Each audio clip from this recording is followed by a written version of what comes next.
दोस्तों, आप सभी का अमेजिंग ज्ञान पॉइंट स्टडी प्लेटफॉर्म पर हार्दिक स्वागत है। आज के वीडियो में हम सामान्य ज्ञान के मिक्स 25 इंपॉर्टेंट क्वेश्चंस को कवर करेंगे। वीडियो के सभी क्वेश्चंस इंपॉर्टेंट और सिलेक्टेड हैं। आप किसी भी एग्जाम की तैयारी कर रहे हों, ये क्वेश्चंस बहुत ही ज़्यादा यूजफुल आप सभी के लिए साबित होंगे। तो दोस्तों, वीडियो में अंत तक बने रहिएगा और वीडियो अगर पसंद आए तो लाइक करना ना भूलिएगा। चलिए हम आज के वीडियो को पहले क्वेश्चन के साथ स्टार्ट करते हैं।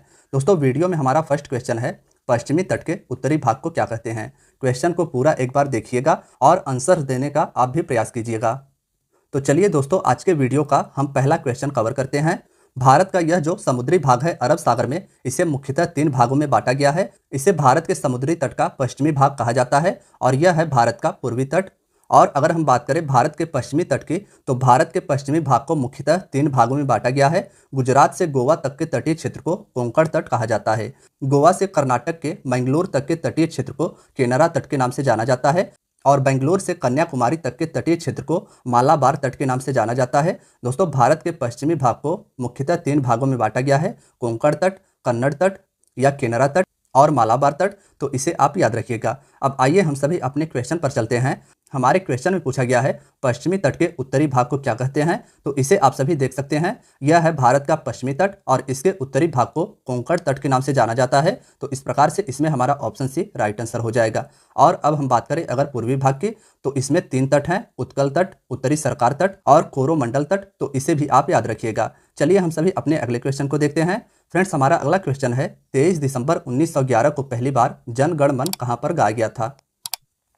दोस्तों, अगर हम बात करें जन गण मन की, तो भारत का यह राष्ट्रगान है। इसे रविंद्रनाथ टैगोर के द्वारा रचित किया गया था। रविंद्रनाथ टैगोर के द्वारा भारत के राष्ट्रगान को रचित किया गया था और कोलकाता में इससे पहली बार 23 दिसंबर 1911 को भारतीय राष्ट्रीय कांग्रेस के कलकत्ता सत्र में गाया गया था। याद रखिएगा कि 23 दिसंबर 1911 को भारतीय राष्ट्रीय कांग्रेस के कलकत्ता सत्र में इसे पहली बार गाया गया था। तो इस प्रकार से इसमें हमारा ऑप्शन भी राइट आंसर हो जाएगा। अब एडिशनल फैक्ट आप यह याद रखिएगा कि कांग्रेस के इस अधिवेशन की अध्यक्षता पंडित विशन नारायण धर के द्वारा किया गया था। जन गण मन को आधिकारिक रूप से 24 जनवरी 1950 को भारतीय राष्ट्रगान के रूप में संविधान सभा के द्वारा अपनाया गया था। तो इतनी बातें आप सभी को राष्ट्रगान जन गण मन के बारे में याद रखनी है कि भारत के राष्ट्रगान को रविंद्रनाथ टैगोर के द्वारा रचित किया गया था। कोलकाता में इसे पहली बार 23 दिसंबर 1911 को भारतीय राष्ट्रीय कांग्रेस के कलकत्ता सत्र में गाया गया था। कांग्रेस के इस अधिवेशन की अध्यक्षता पंडित विशन नारायण धर के द्वारा किया गया था और इसे आधिकारिक रूप से 24 जनवरी 1950 को भारतीय राष्ट्रगान के रूप में संविधान सभा के द्वारा अपनाया गया था।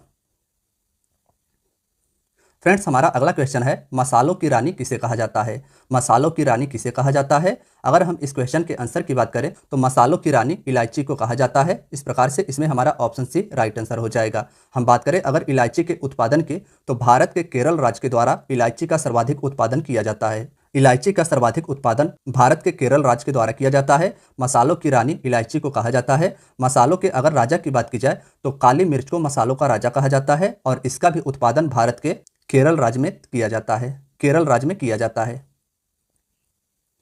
अगला है, कर्जन ने भारत का विभाजन कब किया था। दोस्तों, मैप में आप सभी देख रहे हैं, यह है भारत का बंगाल वाला क्षेत्र।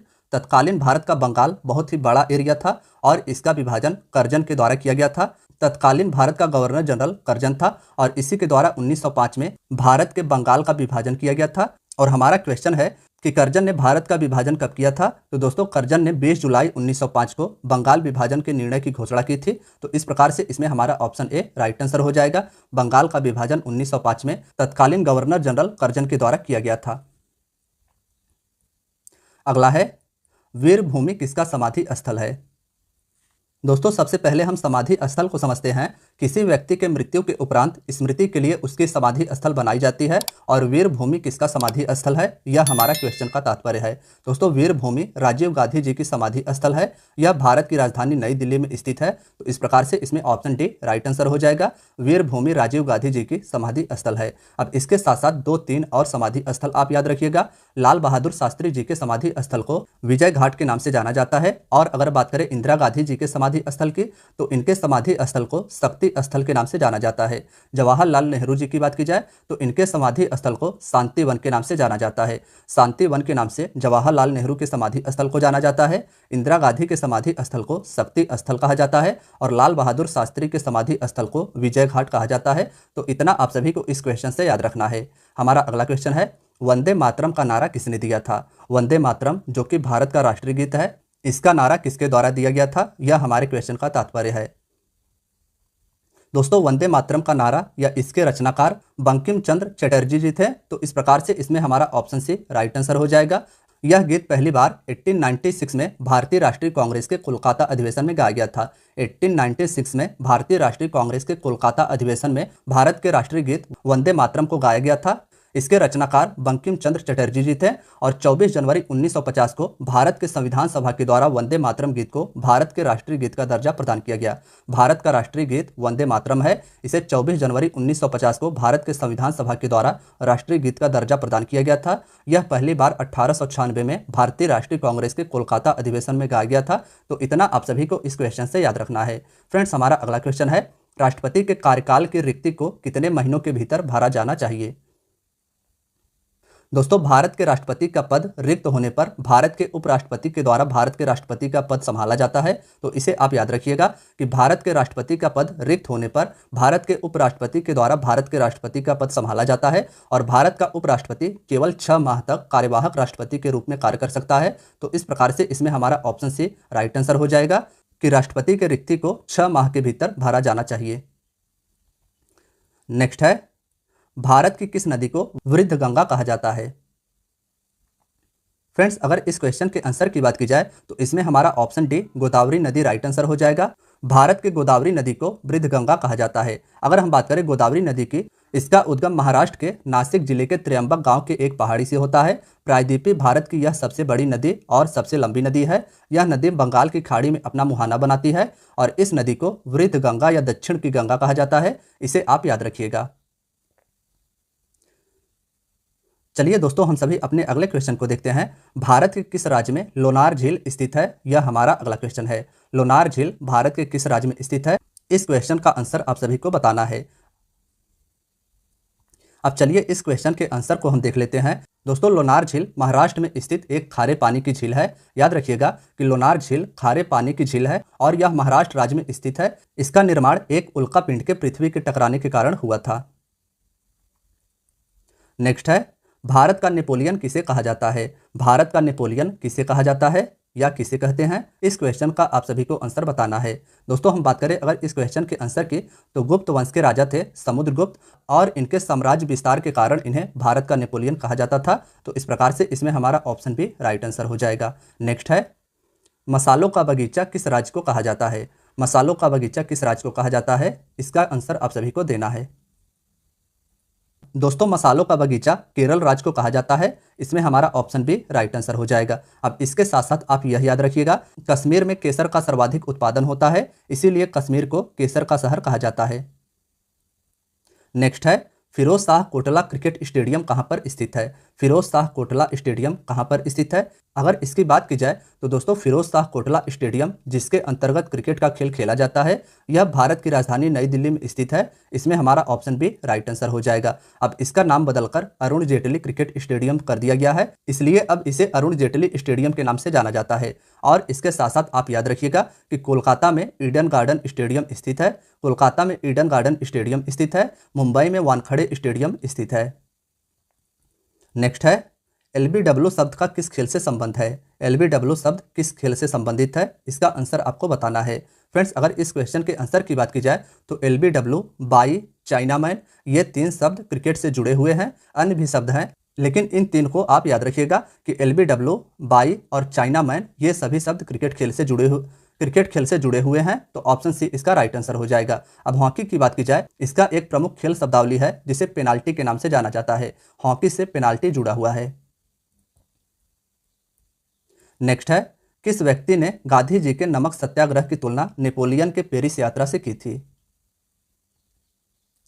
दोस्तों, अगर हम बात करें नमक सत्याग्रह की, तो इसे डांडी मार्च या डांडी सत्याग्रह कहा जाता है। साल 1930 में अंग्रेज सरकार ने जब नमक पर कर लगा दिया था, तो महात्मा गांधी ने इस कानून के खिलाफ आंदोलन छेड़ा था। यह ऐतिहासिक सत्याग्रह गांधी जी समेत 78 लोगों के द्वारा अहमदाबाद साबरमती आश्रम से समुद्र तटीय गांव दांडी तक पैदल यात्रा थी, जो 12 मार्च से शुरू हुई थी और 6 अप्रैल 1930 को नमक हाथ में लेकर नमक विरोधी कानून भंग करने का आह्वान किया गया था और इस सत्याग्रह की तुलना सुभाष चंद्र बोस जी के द्वारा नेपोलियन की पेरिस यात्रा से की गई थी। तो इसे आप याद रखिएगा, सुभाष चंद्र बोस जी के द्वारा गांधी जी के नमक सत्याग्रह की तुलना नेपोलियन के पेरिस यात्रा से की गई थी। नेक्स्ट है, जल्लीकट्टू महोत्सव किस राज्य में मनाया जाता है? दोस्तों, जल्लीकट्टू महोत्सव को आप सभी इमेज में देख सकते हैं। यह बैल से होने वाला एक खेल महोत्सव है। इसे तमिलनाडु राज्य के द्वारा मनाया जाता है। तो ऑप्शन सी इसका राइट आंसर हो जाएगा। अब इसके साथ आप यह याद रखिएगा कि झारखंड में सरहुल महोत्सव मनाया जाता है। सरहुल महोत्सव झारखंड में मनाया जाता है। खंडोबा महोत्सव महाराष्ट्र में मनाया जाता है। वांचुआ महोत्सव और बिहू पर्व असम में मनाया जाता है। वांचुआ महोत्सव और बिहू पर्व असम में मनाया जाता है। ट्यूलिप फेस्टिवल, यह भी इंपॉर्टेंट है, यह जम्मू कश्मीर में मनाया जाता है। और गणगौर महोत्सव, पुष्कर मेला, यह दो महोत्सव राजस्थान के प्रमुख महोत्सव हैं। नेक्स्ट है, रक्त एक विलयन है जो क्या है? अब ऑप्शंस देख के आप सभी को बताना है कि रक्त क्या है। दोस्तों, अगर इसके आंसर की बात की जाए तो रक्त एक क्षारीय है। क्षारीय उसे कहते हैं जिसका पीएच मान 7 से अधिक होता है और जिसका पीएच मान 7 से कम होता है उसे अम्लीय कहा जाता है। और रक्त एक क्षारीय है जिसका पीएच मान 7.4 है।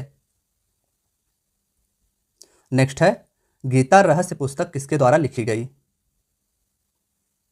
दोस्तों, गीता रहस्य पुस्तक इसे लोकमान्य बाल गंगाधर तिलक के द्वारा मांडले जेल में लिखी गई थी। तो ऑप्शन बी इसका राइट आंसर हो जाएगा।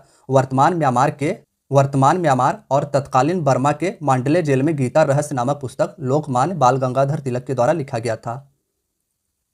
नेक्स्ट है, किस मिट्टी को रेगुर मिट्टी के नाम से भी जाना जाता है? दोस्तों, अगर हम बात करें रेगुर मिट्टी की तो कपास की खेती के लिए यह मिट्टी काफ़ी ज़्यादा इंपॉर्टेंट है। कपास की खेती के लिए रेगुर का मिट्टी बहुत ही ज़्यादा उपयोगी होता है और इसे काली मिट्टी के नाम से भी जाना जाता है। तो ऑप्शन सी इसका राइट आंसर हो जाएगा। काली मिट्टी को रेगुर मिट्टी के नाम से जाना जाता है। यह मिट्टी भारत के गुजरात, महाराष्ट्र, मध्य प्रदेश के पश्चिमी क्षेत्र में पाई जाती है। नेक्स्ट है, इंडिया 2020 या Bharat 2020 a vision for the new millennium किसकी रचना है? दोस्तों, भारत के पूर्व राष्ट्रपति डॉक्टर एपीजे अब्दुल कलाम, जिन्हें मिसाइल मैन ऑफ इंडिया के नाम से भी जाना जाता है, इनकी रचना India 2020 a vision for the new millennium है। तो इसे आप याद रखिएगा। अब हम बात कर रहे हैं डॉक्टर एपीजे अब्दुल कलाम जी की। इनकी 2-3 और रचनाओं के नाम याद रखने हैं आपको। इग्नाइटेड माइंड्स, ये डॉक्टर एपीजे अब्दुल कलाम की रचना है। विंग्स ऑफ फायर, यह भी डॉक्टर एपीजे अब्दुल कलाम की रचना है। और इंडिया 2020, ये तो आप सभी ने इस क्वेश्चन में ही पढ़ा है। नेक्स्ट है, किस विटामिन में कोबाल्ट पाया जाता है? फ्रेंड्स, इस क्वेश्चन का ऑप्शन सी हमारा राइट आंसर हो जाएगा। विटामिन B12 में कोबाल्ट पाया जाता है और इसे कोबालमिन के नाम से भी जाना जाता है। विटामिन B12 को कोबालमिन के नाम से जाना जाता है। यह एक ऐसा इकलौता विटामिन है जिसमें कोबाल्ट धातु पाया जाता है।